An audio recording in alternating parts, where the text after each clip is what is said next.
Studio separate किया और मुझे घर के लिए चाहिए था एक बड़ा फ्रिज जिसकी कैपेसिटी ज्यादा हो, इलेक्ट्रिसिटी कंजप्शन कम हो, हाइजीन से रिलेटेड सारे फीचर्स हो, अफोर्डेबल हो, लेकिन मोस्ट इंपॉर्टेंट थिंग एक रिलायबल ब्रांड से हो जो 10 से 15 साल चल जाए। तो इसके लिए मैंने थोड़ी बहुत रिसर्च की and I found black and decker, जो कि एक अमेरिकन ब्रांड है विद 100 ईयर लेजेसी। तो ये ब्रांड मेरी सारी नीड पूरी कर रहा था, so I purchase this the Black and Decker 285 litre frost free smart inverter refrigerator. तो इसकी कुछ इस टाइप की पैकेजिंग आती है और बॉक्स ओपन करते ही मिल जाता है आपको फ्रिज। तो स्टार्टिंग विद डिजाइन अपने पास है ग्रे हेयरलाइन वेरिएंट जो कि मेटेलिक ब्रश फिनिश के साथ आता है। फ्रंट इसका बहुत ज्यादा ग्लोसी है, दैट्स व्हाई आपको लाइट की रिफ्लेक्शन यहाँ पे दिख रही होगी, बट रिफ्लेक्शन छोड़ो बहुत ज्यादा अट्रैक्टिव है। डबल डोर है और ओपन करते ही कैसे भापे निकल रही है। इसके फ्रीजर वाले डोर पे आपको एक कंसोल मिल रहा है जिसमें एक एलईडी डिस्प्ले है विद 2 बटन। पहला है फ्रिज का टेम्परेचर सेट करने के लिए जो कि 6 डिग्री से लेके 1 डिग्री सेल्सियस तक सेट हो जाता है। इसको 3 सेकंड के लिए होल्ड करके रखोगे तो चाइल्ड लॉक हो जाएगा। इसकी दूसरी की से आप इसके 6 मोड सेलेक्ट कर सकते हो जिसमें auto cool, express freeze, express cool, ice cream,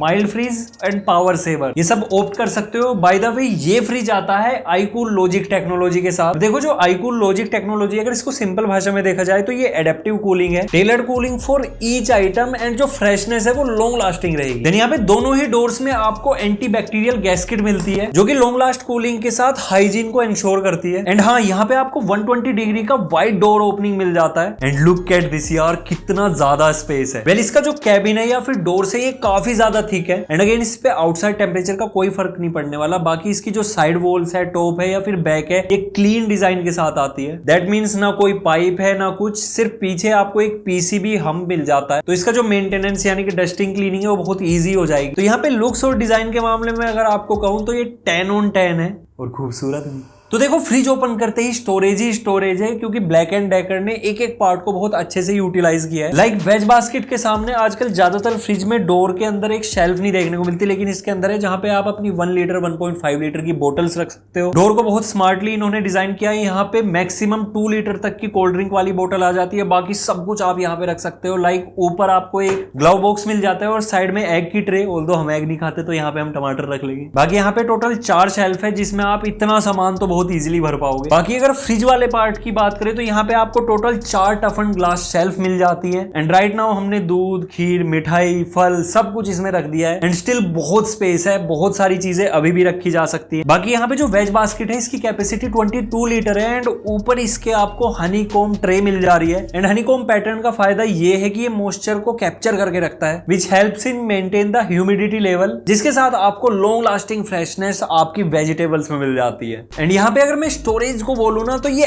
extra large storage है। और अगर यहाँ पे आपको कैपेसिटी जानने में क्यूरियोसिटी है तो 221 लीटर इस फ्रिज की कैपेसिटी है, वहीं फ्रीजर 64 लीटर की कैपेसिटी के साथ आता है। यार ये भाप कितनी मस्त दे रहा है, मजा आ जाता है। बाकी आपको एक ये साउंड सुनाई दे रही होगी, ये बीप साउंड है। अगर गलती से आपसे लूज डोर रह जा रही है, जो कि अक्सर रह जाती है, तो ये आपको रिमाइंड कर देगा कि डोर खुली हुई है, बंद कर दो। बाकी फ्रीजर में अगर देखें तो आपको डोर के अंदर 2 शेल्फ मिल जा रही है और यहाँ पे एक टफन शेल्फ। ये रहा इसका ice cube twister plus ice cube dispenser, जिसको आप इजीली इस तरीके से बाहर निकाल के क्लीन भी कर पाओगे। बाकी एक चीज काफी ज्यादा अट्रैक्टिव है, व्हाइट एलईडी डिस्प्ले ऊपर भी नीचे भी, और मतलब किस तरीके से यार जो ठंडी ठंडी भाप है उसकी बात कर रहा हूँ। मतलब यार ये इतना तगड़ा है ना, इसने शिमला बना के रखा है। फ्रीजर के अंदर जब आप देखोगे तो यहाँ पे आपको एक ह्यूमिडिटी नोब मिलती है with low, medium and high point, जिसके साथ आप अपने फ्रीजर का ह्यूमिडिटी लेवल कंट्रोल कर सकते हो। बाकी यहाँ पे पूरी की पूरी गाइड दी हुई है कि आपको किस मोड के साथ क्या ह्यूमिडिटी लेवल रखना है फॉर बेस्ट एफिशिएंसी। तो ये जो सब आपने सुना ये तो सब नॉर्मल चीजें और ज्यादातर फ्रिज में देखने को मिल जाती है, लेकिन इसमें एक्स्ट्रा ऑर्डिनरी क्या है? तो सबसे पहली चीज है यहाँ पे इसका strong and robust smart compressor, जो कि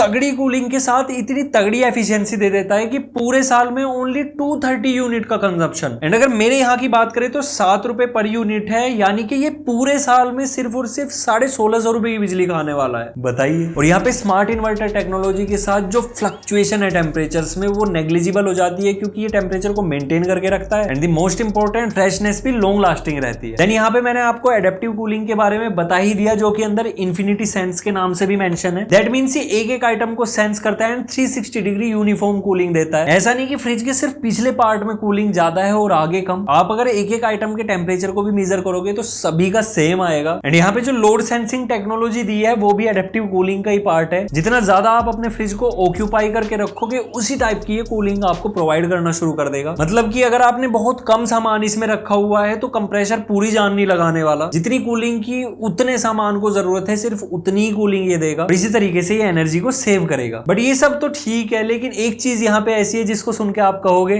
वाह, दैट इज एक्टिव डिओड्राइजर फिल्टर। अब देखो, हाइजीन जरूर चाहिए क्योंकि फ्रिज एक ऐसी चीज है इसमें आप डिफरेंट आइटम रखते हो, बार बार ये खुलता है, बाहर की स्मेल अंदर जाती है। तो जो डिओड्राइजर फिल्टर होता है ये नेचुरल फाइबर का बना होता है और ये जो एयर के अंदर अनप्लीजेंट स्मेल है उसको रिमूव करके फ्रेशनेस को बरकरार रखता है, जिसके साथ हर आइटम का जो ओरिजिनल टेस्ट एंड स्मेल है वो रिटेन रहेगा। तो ये चीज मुझे काफी तगड़ी लगी एंड ये ही एक मेन रीजन था यार इसको ले लूं। देन यहाँ पे अगर हम कोई भी प्रोडक्ट परचेज करते हैं तो उसका वेट भी पता होना चाहिए क्योंकि सफाई भी करनी है। ऐसा नहीं कि आप इसको इधर उधर हिलाओ और ये हिले ना। कम वेट है 57 किलोग्राम का, बहुत इजीली इधर से इधर मूव हो जाता है। बाकी यहाँ पे जो रेफ्रिजरेंट है वो R600A है। 10 साल की आपको यहाँ पे कंप्रेसर वारंटी मिल रही है और 2 ईयर की कॉम्प्रिहेंसिव वारंटी। ऊपर 3 स्टार रेटिंग वाला लेबल लगा हुआ है। वैसे सभी डबल डोर वाले फ्रिज में यही देखने को मिलता है। बट हाँ, स्मार्ट इन्वर्टर फ्रिज है, 3 स्टार रेटिंग्स होने के बाद भी इलेक्ट्रिसिटी कंजम्पशन बहुत कम है। एंड मैं तो आपको यही रिकमेंड करूंगा कि अगर आप बहुत लंबे टाइम तक कोई आइटम फ्रिज में रखते हो तो आप स्मार्ट इन्वर्टर फ्रिज ही लो, क्योंकि फिक्स स्पीड वाले में फ्लक्चुएशन बहुत ज्यादा आती है और उसमें जो आइटम्स है उसको खराब होने के चांसेस ज्यादा रहते हैं, जो कि इन्वर्टर में नहीं रहते क्योंकि यहाँ पे जो टेम्परेचर है वो कंटिन्यूअसली मेंटेन ही रहता है। तो अगर मैं आपको एक अपना फाइनल कंक्लूजन और एक्सपीरियंस दूं तो अप्रोक्स 2 महीने हो चुके हैं इसको यूज करते हुए एंड मैंने अभी तक इसको अपने